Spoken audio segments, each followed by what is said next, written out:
Good morning friends, आप सबों का हमारे चैनल एके ट्यूटोरियल्स में स्वागत है। आज जो है हम लोग जो टॉपिक स्टडी करने जा रहे हैं वो मॉडर्न इंडियन हिस्ट्री, आधुनिक भारतीय इतिहास से संबंधित है। आइए टॉपिक को स्टडी करते हैं। टॉपिक का नाम है आधुनिक भारत में शिक्षा का विकास। मॉडर्न इंडिया में किस तरह से एजुकेशन का डेवलपमेंट हुआ, शिक्षा का कैसे विकास हुआ, आइए उसी को हम लोग स्टडी करेंगे। 1780 ईस्वी में वॉरेन हेस्टिंग्स ने कलकत्ता में मदरसा की स्थापना की थी। 1780 ईस्वी में वॉरेन हेस्टिंग्स ने कलकत्ता में मदरसा की क्या की थी, स्थापना की थी। इसके प्रथम प्रमुख नाजीन मौलवी मुइजुद्दीन थे। इसके प्रथम जो हेड थे इस मदरसा के, मौलवी कौन थे? मुइजुद्दीन। इस मदरसे में फारसी, अरबी और मुस्लिम कानून पढ़ाया जाता था और इसके स्नातक ब्रिटिश राज में दुभाषी इंटरप्रेटर के रूप में सहायता करते थे। फिर 1791 ईस्वी में बनारस के ब्रिटिश रेजिडेंट जोनाथन डंकन के प्रयत्नों के फलस्वरूप बनारस में एक प्रथम संस्कृत कॉलेज खोला गया, जिसका उद्देश्य हिंदुओं के धर्म, साहित्य और कानून का अध्ययन करना था। तो पहले 1780 ईस्वी में वॉरेन हेस्टिंग्स ने क्या खोला? एक मदरसा खोला, कलकत्ता में मदरसा की स्थापना की और इसके प्रमुख थे मौलवी मुइजुद्दीन।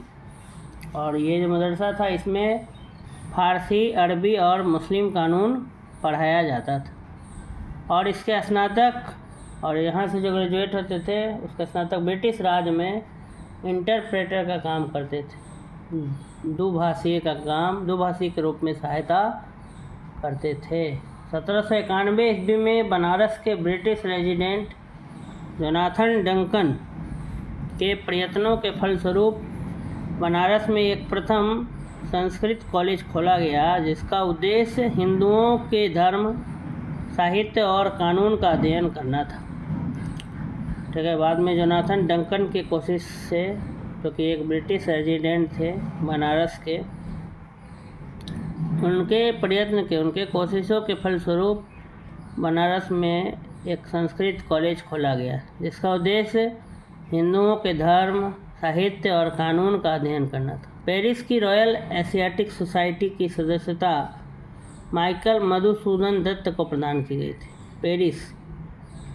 पेरिस की रॉयल एशियाटिक सोसाइटी की मेंबरशिप सदस्यता माइकल मधुसूदन दत्त।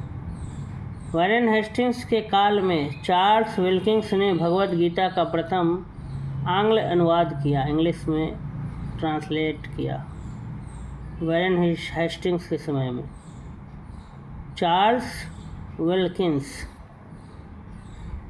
ने भगवद गीता का प्रथम आंग्ल अनुवाद किया, मतलब इंग्लिश में उसको ट्रांसलेट किया, जिसकी प्रस्तावना स्वयं वॉरेन हेस्टिंग्स ने लिखी। विल्किंस ने फारसी तथा बंगला मुद्रण के लिए ढलाई के अक्षरों का आविष्कार किया। हॉलहेड ने 1778 ईस्वी में संस्कृत व्याकरण प्रकाशित किया। हॉलहेड 1778 ईस्वी में संस्कृत ग्रामर पब्लिश करवाया। Sir William Jones Warren Hastings के समय कलकत्ता उच्चतम न्यायालय के न्यायाधीश नियुक्त हुए। सर विलियम जोन्स यही जो थे कलकत्ता हाईकोर्ट के क्या बने? जस्टिस बने, न्यायाधीश, जज, जो सर विलियम जोन्स। और ये कब की बात है? तो वॉरेन हेस्टिंग्स के साथ। इनकी प्रेरणा पर 1784 ईस्वी में एशियाटिक सोसाइटी की स्थापना। इन्हीं की प्रेरणा पर 1784 ईस्वी में एशियाटिक सोसाइटी की स्थापना हुई एवं ये स्वयं इसके सभापति नियुक्त हुए। इस संस्था ने एशियाटिक रिसर्चेज नामक पत्रिका के माध्यम से भारत के अतीत को प्रकाश में लाने का कार्य किया। इसी क्रम में इन्होंने 1789 ईस्वी में कालिदास रचित अभिज्ञान शाकुंतलम का अंग्रेजी में अनुवाद किया एवं इसके 5 संस्करण प्रकाशित किए। इसी क्रम में इन्होंने 1789 ईस्वी में कालिदास रचित अभिज्ञान शाकुंतलम का अंग्रेजी में अनुवाद किया एवं इसके 5 संस्करण प्रकाशित किए। 1854 ईस्वी के पश्चात शिक्षा के क्षेत्र में हुई प्रगति की समीक्षा करने के लिए 1882 ईस्वी में W. हंटर की अध्यक्षता में एक आयोग नियुक्त किया गया। 1882 ईस्वी में W. हंटर की अध्यक्षता में एक आयोग क्या किया गया, नियुक्त किया गया। इस आयोग की रिपोर्ट में प्राथमिक शिक्षा के सुधार एवं विकास पर विशेष जोर दिया गया था। ये जो आयोग है इसकी रिपोर्ट में प्राथमिक शिक्षा के सुधार एवं विकास पर जोर दिया गया था। राष्ट्रीय शिक्षा के क्षेत्र में सबसे पहले सर्वप्रथम 8 नवंबर 1905 को रंगपुर नेशनल स्कूल की स्थापना हुई। राष्ट्रीय शिक्षा के क्षेत्र में सर्वप्रथम, ठीक है, राष्ट्रीय शिक्षा के क्षेत्र में सर्वप्रथम 1905 को रंगपुर नेशनल स्कूल की स्थापना हुई। 16 नवंबर 1905 में कलकत्ता में एक सम्मेलन का आयोजन किया गया। 16 नवंबर 1905 में कोलकाता में एक सम्मेलन का आयोजन किया गया। इस सम्मेलन में राष्ट्रीय साहित्यिक, वैज्ञानिक और तकनीकी शिक्षा देने के लिए राष्ट्रीय शिक्षा परिषद नेशनल काउंसिल ऑफ एजुकेशन स्थापित करने का फैसला हुआ। 15 अगस्त 1906 को राष्ट्रीय शिक्षा परिषद की स्थापना की गई। 1813 ईस्वी के चार्टर अधिनियम के तहत प्रतिवर्ष शिक्षा के लिए 1 लाख रुपए खर्च करने की व्यवस्था की गई थी। कह रहा है कि राष्ट्रीय शिक्षा के क्षेत्र में सर्वप्रथम सबसे पहले 8 नवंबर 1905 को रंगपुर नेशनल स्कूल की स्थापना हुई। 16 नवंबर 1905 में कलकत्ता में एक सम्मेलन का आयोजन किया गया। इस सम्मेलन में राष्ट्रीय साहित्यिक, वैज्ञानिक और तकनीकी शिक्षा देने के लिए राष्ट्रीय शिक्षा परिषद नेशनल काउंसिल ऑफ एजुकेशन स्थापित करने का फैसला हुआ। 15 अगस्त 1906 को राष्ट्रीय शिक्षा परिषद की स्थापना की गई। 1813 ईस्वी के चार्टर अधिनियम के तहत प्रतिवर्ष शिक्षा के लिए 1 लाख रुपए खर्च करने की व्यवस्था की गई थी। ठीक है, उसके बाद है सैडलर आयोग। सैडलर आयोग शिक्षा से संबंधित था। वर्ष 1917 में सरकार ने कलकत्ता विश्वविद्यालय की संभावनाओं के अध्ययन एवं रिपोर्ट के लिए एक आयोग नियुक्त किया। ठीक है, सैडलर आयोग शिक्षा से संबंधित था। वर्ष 1917 में सरकार ने कलकत्ता विश्वविद्यालय की संभावनाओं के अध्ययन तथा रिपोर्ट के लिए एक आयोग नियुक्त किया। डॉक्टर एम ई सैडलर जो लीड्स विद्यालय के उप कुलपति थे, इसके अध्यक्ष नियुक्त किए गए। सैडलर आयोग के अध्यक्ष डॉक्टर एम ई सैडलर जो लीड्स विश्वविद्यालय के उप कुलपति थे, इसके अध्यक्ष नियुक्त किए गए। इस आयोग के सदस्य 2 भारतीय, डॉक्टर आशुतोष मुखर्जी और डॉक्टर जियाउद्दीन अहमद भी थे। इस आयोग को कलकत्ता विश्वविद्यालय की शिक्षा पर अपनी रिपोर्ट देने को कहा गया था। सैडलर आयोग कलकत्ता विश्वविद्यालय की शिक्षा पर अपनी रिपोर्ट देने को कहा गया था। इस आयोग का यह विचार था कि यदि विश्वविद्यालय शिक्षा का सुधार करना है तो माध्यमिक शिक्षा का सुधार आवश्यक है। भारतीय शिक्षा पद्धति में भाषा संबंधी विवाद पर अपना विवरण देने के लिए विलियम बेंटिक ने अपनी काउंसिल के विधि सदस्य लॉर्ड मैकाले को लोक शिक्षा समिति का प्रमुख नियुक्त किया।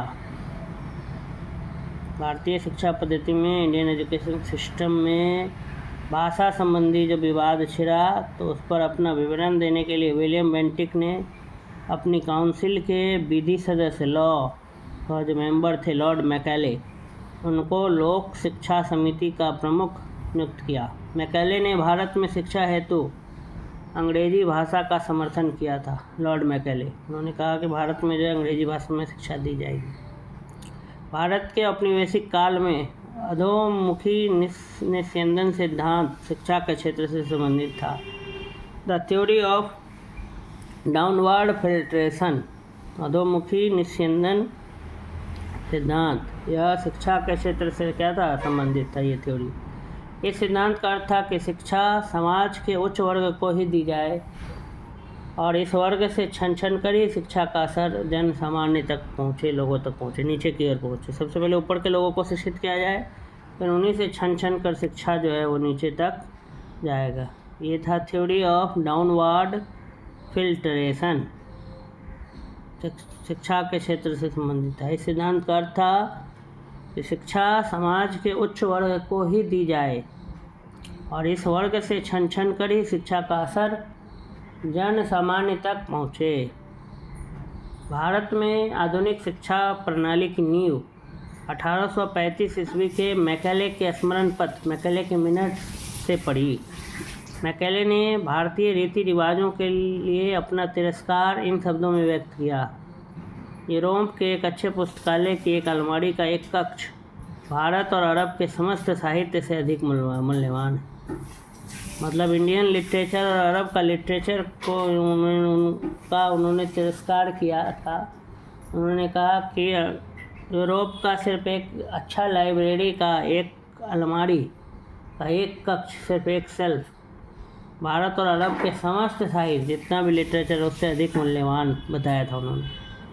यानी का मतलब यूरोप को उन्होंने अच्छा दर्शाया इंडिया और अरब से।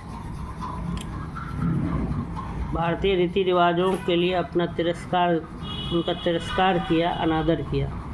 उन्होंने कहा कि यूरोप के एक अच्छे पुस्तकालय की एक अलमारी का एक कक्ष भारत और अरब के समस्त साहित्य से अधिक मूल्यवान है। ये उनका व्यक्तिगत विचार हो सकता है, परंतु ऐसा सत्य नहीं प्रतीत होता है, परंतु उसमें उनको ऐसा लगा। लॉर्ड विलियम बेंटिक के काल में 7 मार्च 1835 को प्रस्ताव द्वारा मैकेले का दृष्टिकोण अपना लिया गया।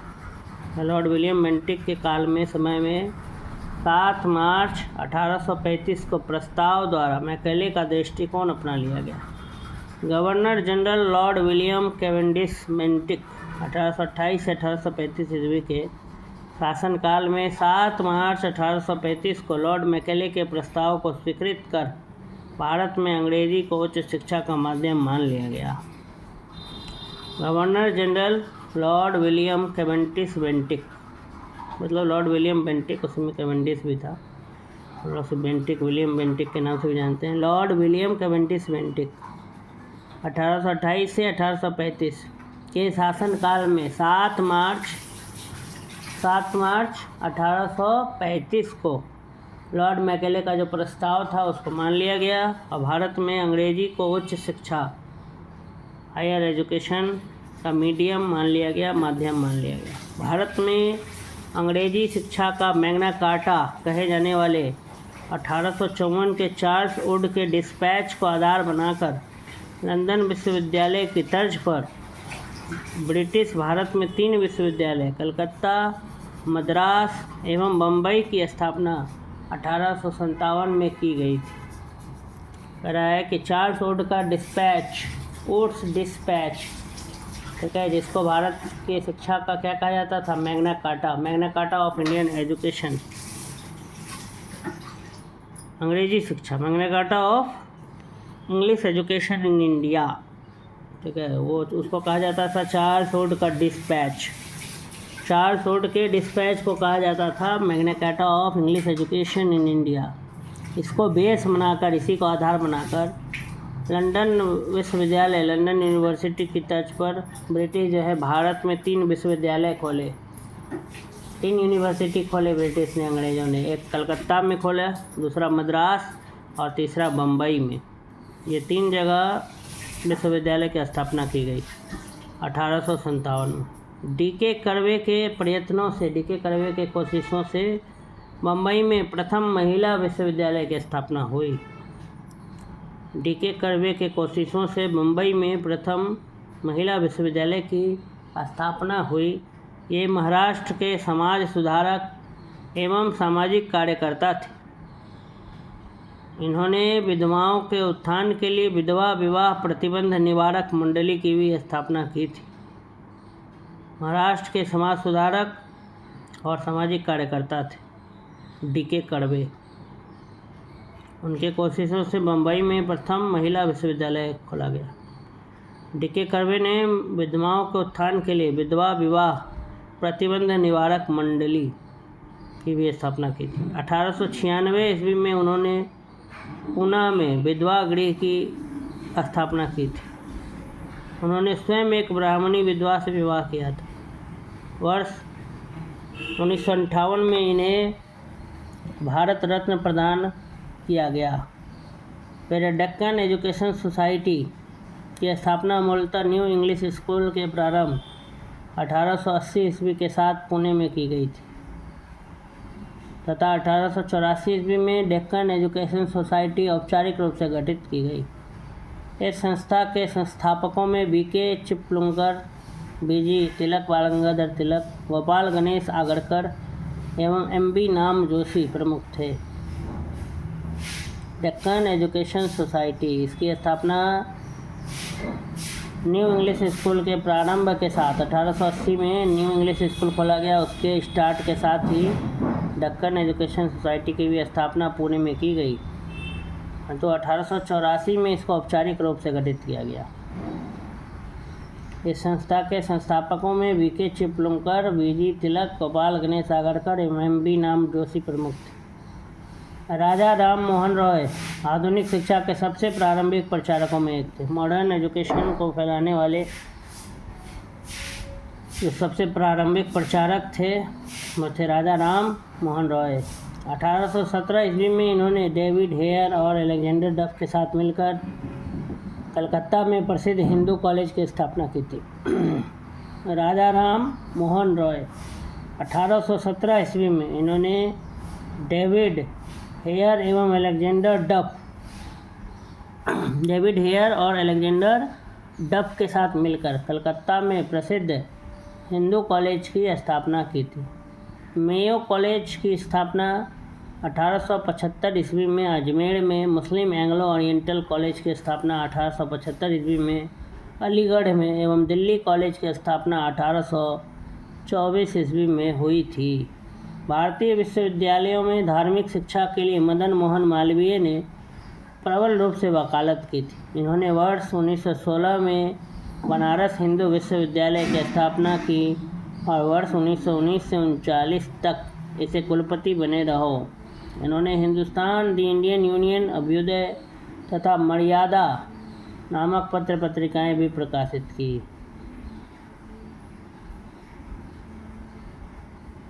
भारतीय विश्वविद्यालय में धार्मिक शिक्षा के लिए मदन मोहन मालवीय ने क्या की, प्रबल रूप से वकालत की, मैंने कोशिश किया। मदन मोहन मालवीय ने और क्या किया, 1916 में बनारस हिंदू विश्वविद्यालय BHU, बनारस हिंदी यूनिवर्सिटी की स्थापना की 1916 में, और 1919 से 1939 तक बनारस हिंदू विश्वविद्यालय के वो क्या बने रहे, कुलपति। फिर मदन मोहन मालवीय ने Hindustan, the Indian Union, Abhyudaya, Maryada, ये सब पत्र पत्रिकाएँ प्रकाशित की। हिंदुस्तान किसने, तो Madan Mohan Malviya. The Indian union किसने लिखा, तो मदन मोहन मालवीय। अभ्युदय किसने लिखा, तो मदन मोहन मालवीय। मर्यादा किसने लिखा, मदन मोहन मालवीय। तो इस तरह से ये जो हमारा टॉपिक था आधुनिक भारत में शिक्षा का विकास, ये टॉपिक हमने पढ़ लिया। आइए अब इससे रिलेटेड, इससे जुड़े हुए ऑब्जेक्टिव क्वेश्चंस जो विभिन्न परीक्षाओं में पूछे गए हैं उनको स्टडी करते। पहला सवाल है, भारत में अंग्रेज़ों ने प्रथम मदरसा कहाँ स्थापित किया था? ए मद्रास में, बी बम्बई में, सी अलीगढ़ में, डी कलकत्ता में। इसका सही उत्तर हो जाएगा डी कलकत्ता में। 1780 ईस्वी में वैरेन हेस्टिंग्स ने कलकत्ता में मदरसा की स्थापना की थी। दूसरा सवाल है, एशियाटिक सोसाइटी ऑफ बंगाल के संस्थापक थे? A sir William Jones, B Wilkins, C Max Muller, D James Prinsep. इसका सही उत्तर हो जाएगा ए, सर विलियम जोन्स। 1784 ईस्वी में हेस्टिंग्स के सहयोगी सर विलियम जोन्स ने एशियाटिक सोसाइटी ऑफ बंगाल की स्थापना की ताकि एशिया के सामाजिक तथा प्राकृतिक इतिहास, पुरातत्व संबंधी कला, विज्ञान तथा साहित्य का अध्ययन किया जा सके। 1791 ईस्वी में बनारस के ब्रिटिश रेजिडेंट जोनाथन डंकन के कोशिशों के प्रयत्नों के फलस्वरूप बनारस में एक प्रथम संस्कृत कॉलेज खोला गया। अगला क्वेश्चन है, वाराणसी में प्रथम संस्कृत महाविद्यालय की स्थापना किसने की थी? ए, जोनाथन डंकन, बी, वैरेन हेस्टिंग्स, सी, Lord McClay, D, Bankim Chandra. तो इसका सही उत्तर हो जाएगा ए, जोनाथन डंकन। वाराणसी में प्रथम संस्कृत महाविद्यालय की स्थापना जोनाथन डंकन ने की थी। अगला क्वेश्चन, बंगाल की एशियाटिक सोसाइटी की स्थापना वैरेन हेस्टिंग्स के काल में हुई थी और उसने सर विलियम जोन्स के पक्ष में उक्त विद्वत संस्था की अध्यक्षता का प्रस्ताव अस्वीकार कर दिया था। कारण में दिया है, वैरेन हेस्टिंग्स स्वयं एक उद्भट विद्वान तथा प्राच्य विद्या का प्रखर समर्थक थे जो संस्कृत, फारसी एवं अरबी के अध्ययन को प्रोत्साहित करते थे। नीचे दिए गए कोटों में से सही उत्तर चुनिए। तो इसका सही उत्तर ए है, मतलब एसेशन और रीजन दोनों सही है और कथन का सही व्याख्या भी है। उसका यहाँ पर एक्सप्लेनेशन भी दिया है कि वैरेन हेस्टिंग्स 1774 से 1785 ईस्वी के दौरान बंगाल का गवर्नर जनरल थे।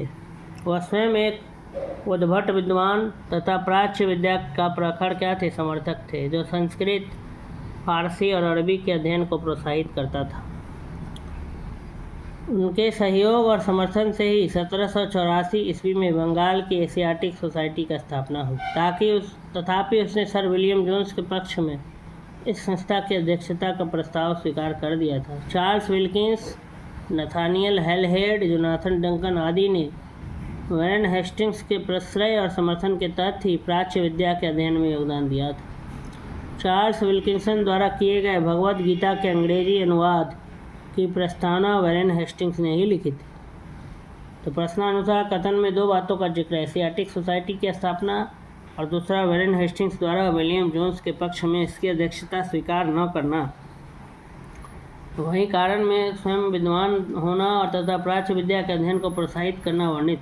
यहाँ प्राच्य विद्या के अध्ययन को प्रोत्साहन कथन की दोनों बातों का कारण होना पुष्ट करता है। इस प्रकार स्पष्ट है कि प्रश्नगत कथन और कारण दोनों सही हैं तथा कारण कथन की सही व्याख्या है, इसलिए इसका उत्तर हो जाएगा ए।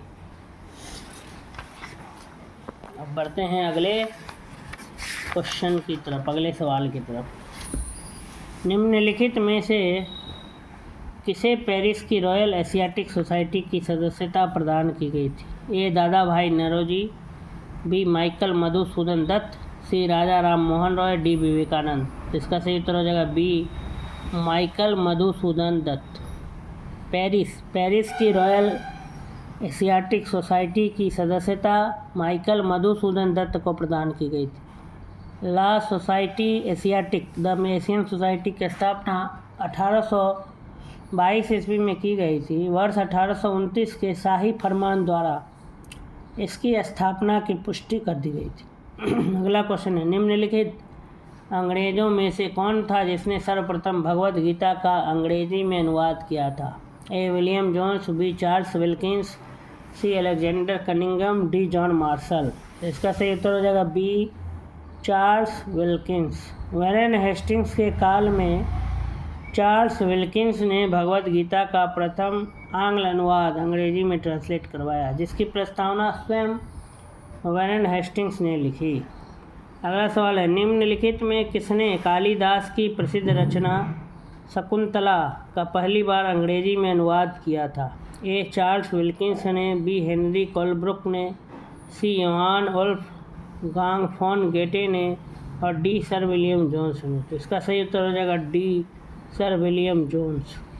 कालिदास की प्रसिद्ध रचना शकुंतला का पहली बार इंग्लिश में ट्रांसलेशन जो है सर विलियम जोन्स ने किया था। सर विलियम जोन्स वैरेन हेस्टिंग्स के समय कलकत्ता उच्चतम न्यायालय के न्यायाधीश नियुक्त हुए। इनकी प्रेरणा पर 1784 ईस्वी में एशियाटिक सोसाइटी की स्थापना हुई एवं वे स्वयं इसके सभापति नियुक्त हुए।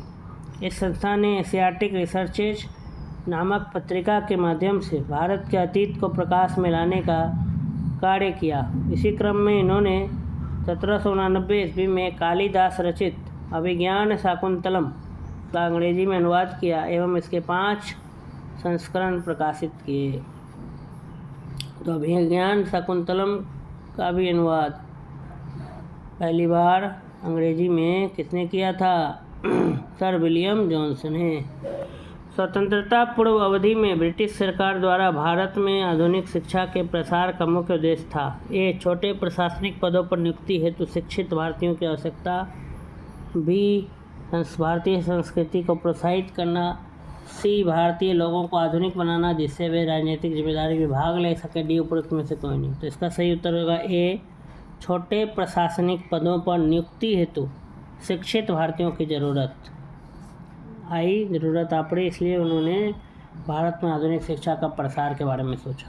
ब्रिटिश राज द्वारा भारत में अंग्रेजी शिक्षा का प्रसार करवाने के पीछे का मुख्य कारण था प्रशासन का खर्च कम करने की चिंता। इसके लिए सरकार शिक्षित भारतीयों की संख्या बढ़ाना चाहती थी, जिससे प्रशासन और ब्रिटिश व्यावसायिक प्रतिष्ठानों की छोटे कर्मचारियों की ओर बढ़ती हुई ज़रूरत को पूरा किया जा सके। अगला सवाल है, ब्रिटिश सरकार के किस अधिनियम ने सबसे पहली बार भारत में शिक्षा के लिए 1 लाख रुपए दिए थे? ए, वुड्स का डिस्पैच 1854। बी, चार्टर अधिनियम 1813। सी, चार्टर अधिनियम 1853 या डी, भारतीय परिषद अधिनियम 1892। इसका सही उत्तर हो जाएगा बी, चार्टर अधिनियम 1813 इसका सही उत्तर हो जाएगा। 1813 के चार्टर अधिनियम के तहत कंपनी ने पहली बार शिक्षा के प्रति सरकारी उत्तरदायित्व उठाया। प्रतिवर्ष शिक्षा के लिए 1 लाख रुपए खर्च करने की व्यवस्था इस अधिनियम ने की थी। अगला सवाल है, वुड डिस्पैच के बारे में निम्नलिखित में से कौन से कथन सत्य हैं? पहला, सहायता अनुदान व्यवस्था ग्रांट्स इन एड शुरू की गई। दूसरा, विश्वविद्यालयों की स्थापना की सिफारिश की गई। तीसरा, शिक्षा के सभी स्तरों पर शिक्षण माध्यम के रूप में अंग्रेजी की सिफारिश की गई। तो इसका सही उत्तर हो जाएगा ए, केवल 1 और 2। वुड डिस्पैच के बारे में पहला कथन और दूसरा कथन क्या है? सही है। सहायता अनुदान व्यवस्था ग्रांट्स इन एड और विश्वविद्यालय की स्थापना की सिफारिश, ये वुड्स डिस्पैच के बारे में सही है। ठीक है। और अंग्रेजी का सिफारिश तो इसने किया था, लॉर्ड मैकेलेन। वुड डिस्पैच व वुड घोषणा पत्र Wood's despatch British East India Company limited के बोर्ड ऑफ कंट्रोल के अध्यक्ष चार्ल्स वुड द्वारा 1854 ईस्वी में जारी किया गया था। इस घोषणा पत्र में भारतीय शिक्षा पर एक व्यापक योजना प्रस्तुत की गई थी। इस घोषणा पत्र में शिक्षा के उद्देश्य, माध्यम, सुधारों आदि पर विचार किया गया था। इस घोषणा पत्र को भारत में अंग्रेजी शिक्षा का मैग्ना कार्टा भी कहा जाता है। प्रस्ताव में सरकार ने पाश्चात्य शिक्षा के प्रसार को अपना उद्देश्य बनाया। उच्च शिक्षा को अंग्रेजी भाषा के माध्यम से दिए जाने पर बल दिया गया, परंतु साथ ही देसी भाषा के विकास को भी महत्व दिया गया। इस घोषणा पत्र के अनुसार लंदन विश्वविद्यालय के आधार पर कलकत्ता, बम्बई एवं मद्रास प्रेसिडेंसी में एक एक विश्वविद्यालय की स्थापना की व्यवस्था की जाए। इसमें इस बात पर बल दिया गया कि सरकारी शिक्षण संस्थानों में दी जाने वाली शिक्षा धर्मनिरपेक्ष शिक्षा के क्षेत्र में निजी प्रयत्नों को प्रोत्साहित करने के लिए अनुदान सहायता की पद्धति चलाने की सिफारिश भी इसी में की गई। ग्रांट इन एड्स, अभी भी ग्रांट्स प्राप्त होता है यूनिवर्सिटियों को, university grants commission UGC. Charles Wood का आदेश पत्र निम्नलिखित में से किससे संबंधित था? ए शिक्षा, बी व्यापार, सी प्रशासनिक सुधार, डी सैन्य सुधार। तो इसका सही उत्तर हो जाएगा ए शिक्षा। चार्ल्स वुड का आदेश पत्र किससे संबंधित था? शिक्षा से संबंधित था। वुड घोषणा पत्र बोर्ड ऑफ कंट्रोल के अध्यक्ष चार्ल्स वुड द्वारा 19 जुलाई 1854 को जारी किया गया था। इस घोषणा पत्र में भारतीय शिक्षा पर एक व्यापक योजना प्रस्तुत की गई थी, जिसे वुड का डिस्पैच कहा गया। 100 अनुच्छेदों 100 पैराग्राफ वाले इस प्रस्ताव में शिक्षा के उद्देश्य, माध्यम, सुधारों आदि पर विचार किया गया था। इस घोषणा पत्र को भारत में अंग्रेजी शिक्षा का मैग्ना कार्टा भी कहा जाता है।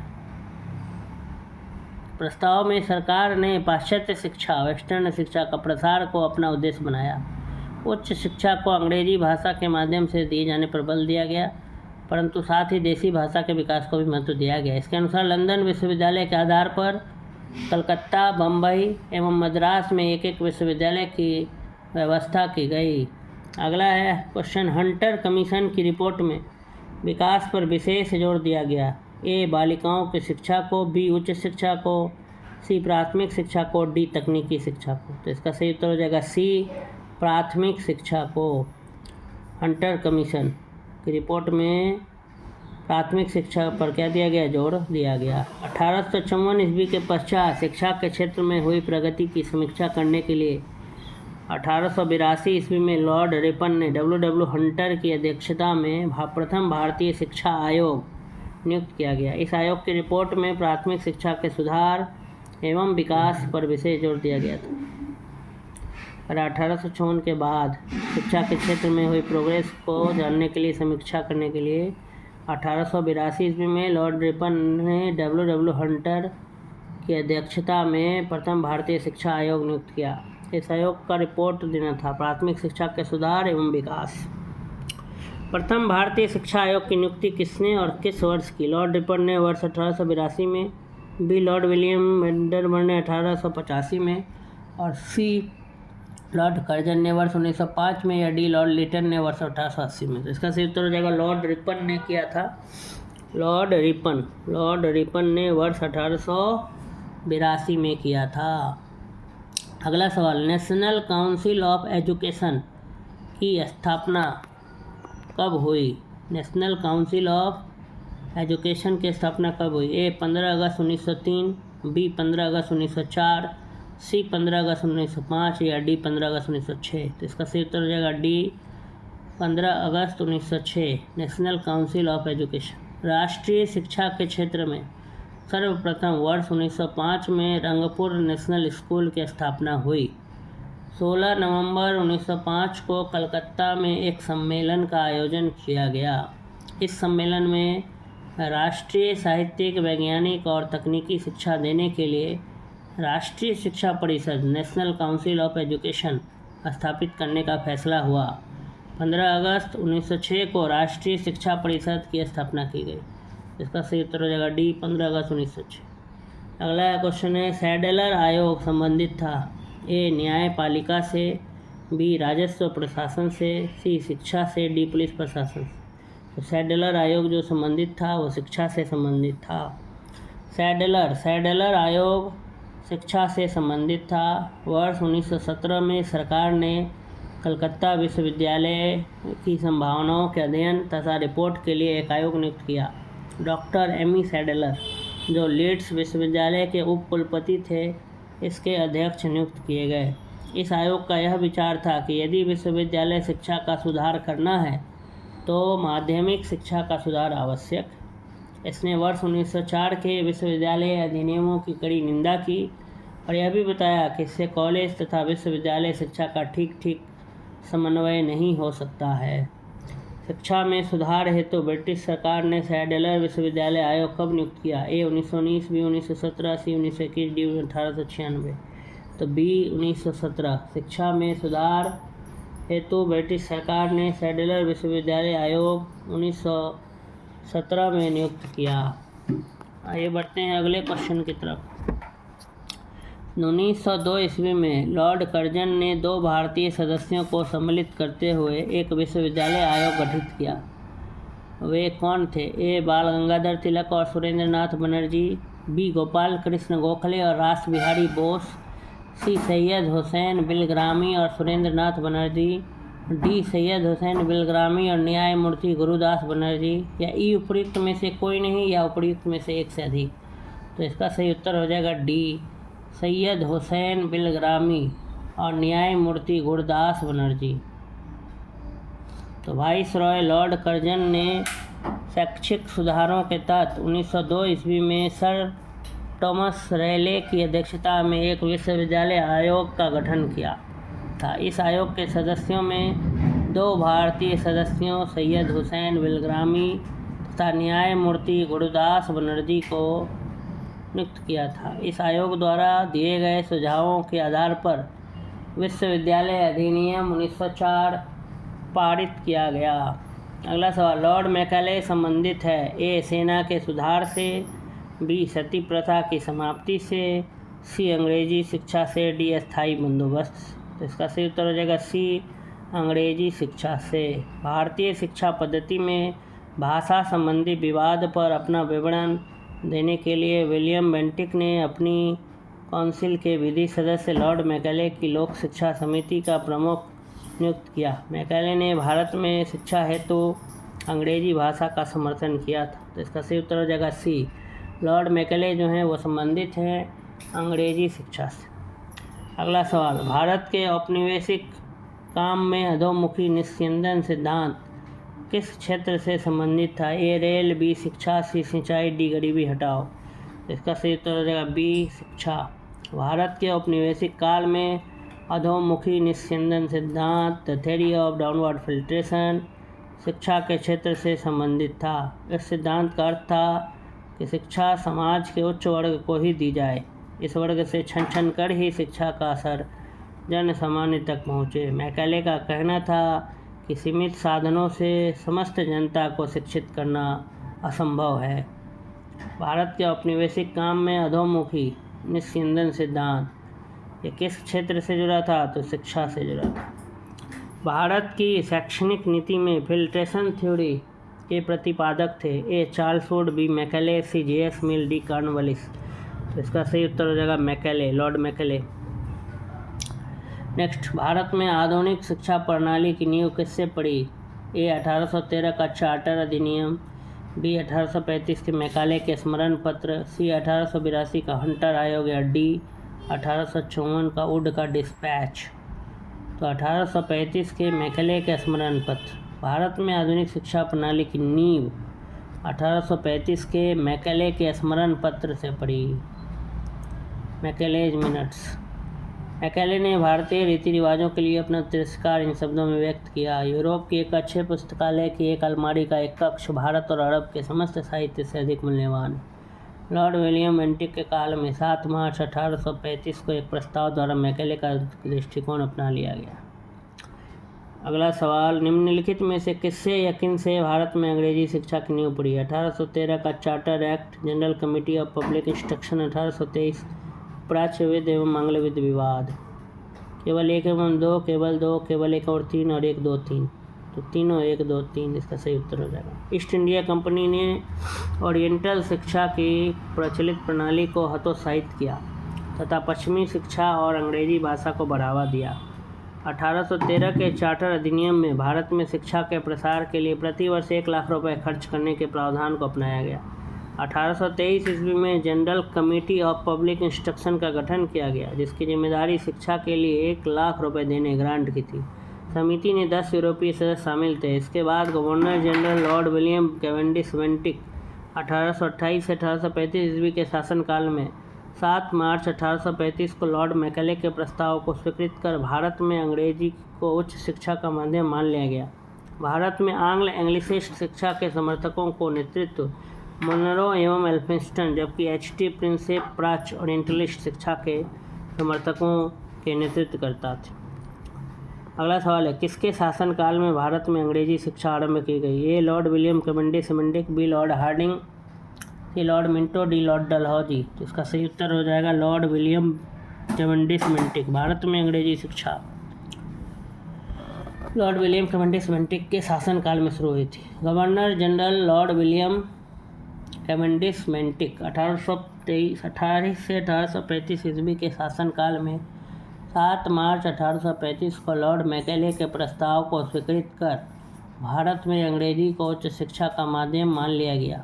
भारत में आंग्ल शिक्षा के समर्थकों का नेतृत्व मुनरो एवं एल्फिंस्टन ने किया था, जबकि H.T. प्रिंसेप प्राच्य शिक्षा के समर्थकों में नेतृत्व करता था।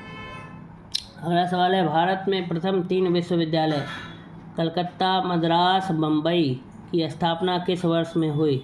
A 1857, B 1881, C 1885, D 1905।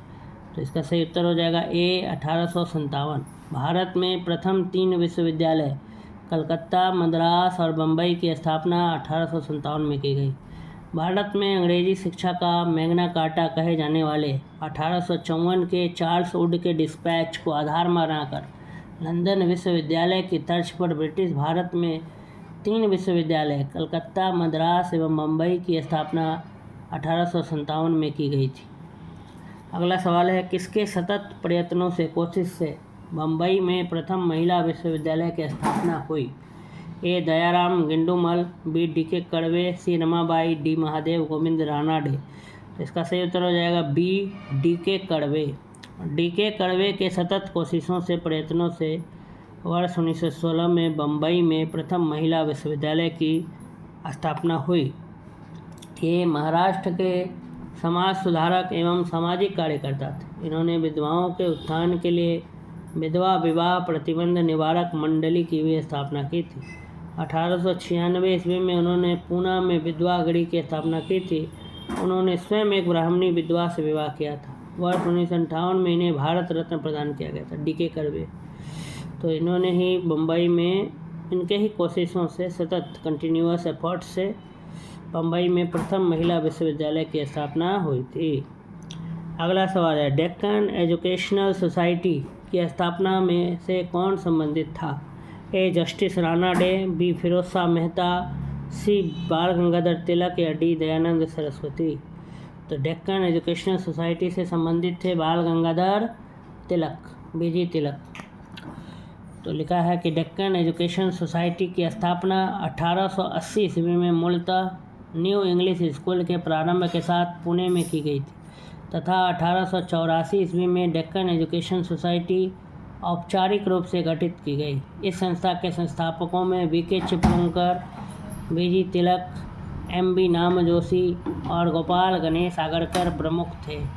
Justice Ranade इस सोसाइटी के संस्थापक नहीं बल्कि इसके 5 संरक्षकों पैट्रॉन्स में से एक थे।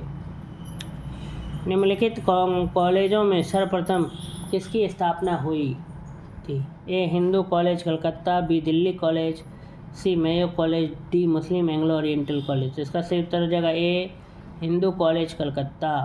निम्नलिखित कॉलेजों में सर्वप्रथम हिंदू कॉलेज कलकत्ता की स्थापना हुई थी। राजा राम मोहन रॉय आधुनिक शिक्षा के सबसे प्रारंभिक प्रचारकों में से एक थे। 1817 ईस्वी में इन्होंने डेविड हेयर और अलेक्जेंडर डफ के साथ मिलकर कलकत्ता में प्रसिद्ध हिंदू कॉलेज की स्थापना की। मेयो कॉलेज की स्थापना 1875 ईस्वी में अजमेर में, मुस्लिम एंग्लो ओरिएंटल कॉलेज की स्थापना 1875 ईस्वी में अलीगढ़ में एवं दिल्ली कॉलेज की स्थापना 1824 में हुई थी। Mohammedan Anglo oriental college Aligarh की स्थापना निम्नलिखित में किस वर्ष हुई? A 1876, B 1891, C 1875, D 1874। तो इसका सही उत्तर हो जाएगा C 1875। Mohammedan Anglo oriental college Aligarh की स्थापना 1875 में हुई थी। अगला सवाल, डेविड हेयर और अलेक्जेंडर डफ के साथ मिलकर निम्नलिखित में से किसने कलकत्ता में हिंदू कॉलेज की स्थापना की? A Henry Louis Vivian Derozio, B Ishwar Chandra Vidyasagar, C Keshab Chandra Sen, D Raja Ram Mohan Roy. तो इसका सही उत्तर हो जाएगा D राजा राम मोहन रॉय। राजा राम मोहन रॉय ने डेविड हेयर और अलेक्जेंडर डफ के साथ मिलकर कलकत्ता में हिंदू कॉलेज की स्थापना की थी। 1817 में डेविड हेयर द्वारा प्रसिद्ध हिंदू कॉलेज की स्थापना की गई थी। A आगरा में, B कलकत्ता में, C पटना में, D वाराणसी में। तो इसका सही उत्तर हो जाएगा B कलकत्ता में। 1817 में डेविड हेयर द्वारा प्रसिद्ध हिंदू कॉलेज की स्थापना कलकत्ता में की गई थी। आइए देखते हैं अगला सवाल। अगला क्वेश्चन, भारत में औपनिवेशिक शासन के दौरान शैक्षणिक संस्थाओं के संदर्भ में निम्नलिखित युग्मों पर विचार कीजिए। पेयर पे विचार करने का रहा। पहला, बनारस का संस्कृत कॉलेज। इधर है संस्थान के नाम, इधर है संस्थापक के नाम। बनारस का Sanskrit college, Calcutta Madrasa, Fort William college. और उधर है संस्थापक के नाम, William Jones, Warren Hastings, Arthur Wellesley. 1 और 2 केवल 2, 1 और 3 केवल 3। तो इसका सही उत्तर हो जाएगा केवल 2। बनारस का संस्कृत कॉलेज जोनाथन डंकन से संबंधित है, 1791 ईस्वी। कलकत्ता मदरसा वॉरेन हेस्टिंग्स 1780 से संबंधित, तो यही वाला सही है 2। ठीक है। फोर्ट विलियम कॉलेज, ये लॉर्ड रिचर्ड कोले वेलेजली, तो आर्थर वेलेजली यहाँ लिखा है, रिचर्ड कोले वेलेजली 1880, इसीलिए इसका सही उत्तर केवल 2 होगा, बी नंबर होगा। वेलेजली ने कलकत्ता में फोर्ट विलियम कॉलेज की स्थापना किस लिए की थी? ए, उसे लंदन स्थित बोर्ड ऑफ डायरेक्टर्स ने ऐसा करने के लिए कहा था। बी, वह भारत में प्राच्य गायन के प्रति अभिरुचि पुनः जागृत करना चाहता था।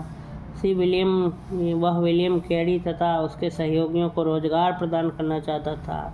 या डी, वह ब्रिटिश नागरिकों को भारत में प्रशासन हेतु प्रशिक्षित करना चाहता था। तो इसका सही उत्तर हो जाएगा डी, वह ब्रिटिश नागरिकों को भारत में प्रशासन हेतु प्रशिक्षित करना चाहता था। कोलकाता में ईस्ट इंडिया कंपनी के तत्कालीन गवर्नर जनरल वेलेजली द्वारा 10 जुलाई 1800 को फोर्ट विलियम कॉलेज की स्थापना की गई। इस कॉलेज की स्थापना का मुख्य उद्देश्य ब्रिटिश सिविल सेवकों को भारत में प्रशासन हेतु फारसी और हिंदुस्तानी भाषा की शिक्षा देना था। तो इसका सही उत्तर डी हो जाएगा। अगला सवाल, फोर्ट विलियम कॉलेज कलकत्ता के संदर्भ में कौन सा कथन सत्य है? पहला, इसकी स्थापना 10 जून 1800 को कलकत्ता के फोर्ट विलियम कॉम्प्लेक्स में हुई थी।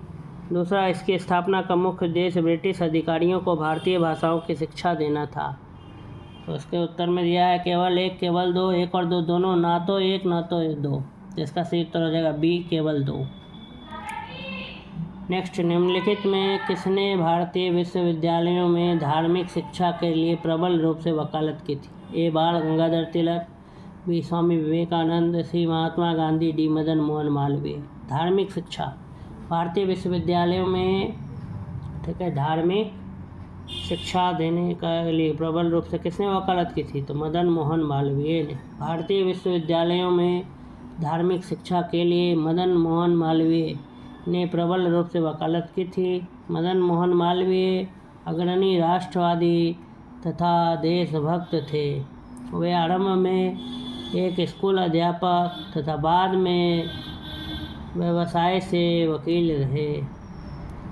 बनारस हिंदू विश्वविद्यालय का शिलान्यास निम्न में से किसने किया था? A, Madan Mohan Malviya, B, Maharaja Vibhuti Narayan Singh, C, Lord Hardinge, D, Annie Besant. इसका सही उत्तर हो जाएगा C, Lord Hardinge. Banaras Hindu विश्वविद्यालय का शिलान्यास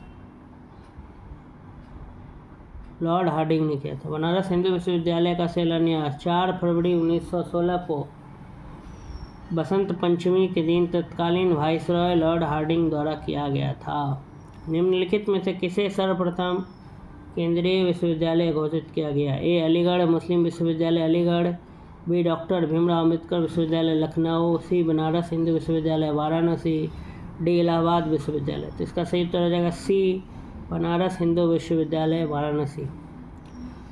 तो दिए गए केंद्रीय विश्वविद्यालय में बनारस हिंदू विश्वविद्यालय वाराणसी को सबसे पहला केंद्रीय विश्वविद्यालय का दर्जा प्रदान किया गया था। इसकी स्थापना का श्रेय 1916 ईस्वी में महामना मदन मोहन मालवीय जी को जाता है। इस प्रकार से हमने आधुनिक भारत में जो शिक्षा का विकास, जो हमारा टॉपिक था, इसको हमने स्टडी कर लिया। अगर आपको ये वीडियो अच्छा लगा, मेरी मेहनत अगर आपको अच्छी लगी तो मेरी मेहनत को सफल करें। आप जो है चैनल को सब्सक्राइब कर लें अगर अब तक आपने चैनल को सब्सक्राइब नहीं किया है। चैनल को लाइक कर लें और कमेंट सेक्शन में ज़रूर फीडबैक दें कि कैसा लगा आपको ये वीडियो, और अधिक से अधिक लोगों तक मेरे वीडियोस को क्या करें, शेयर करें, और सब्सक्राइबर्स काउंट बढ़ाने में मेरी मदद करें। धन्यवाद।